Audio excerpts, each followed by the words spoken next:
तर सीना नदीच्या महापुराचा जिल्हा परिषदेच्या शाळांनाही मोठा फटका बसला। जिल्ह्यातील 431 जिल्हा परिषद शाळांचं नुकसान झालंय। सोलापूर जिल्ह्यातील माडा असेल, करमाळा असेल, मोहोळ असेल, या शाळेंमधील जे आहे ते साहित्याचं जे आहे ते मोठ्या प्रमाणात नुकसान झालेलं आहे। त्या बाकी सगळीच वर्ग सगळं पाण्यात बुडून नुकसान झालंय। सगळं भेगा पडल्या त्या कमी आम्हाला लवकरात लवकर मदत करून शाळा बांधून द्यावं।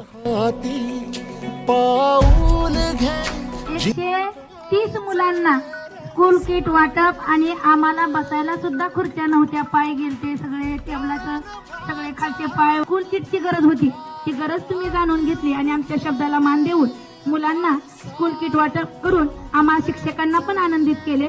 म्हणून मी भोलेनाथ मित्रमंडळ ट्रस्टचे, आपल्या आवाटी टीमचे, आवाटी ग्रामस्थांचे कायम ऋणी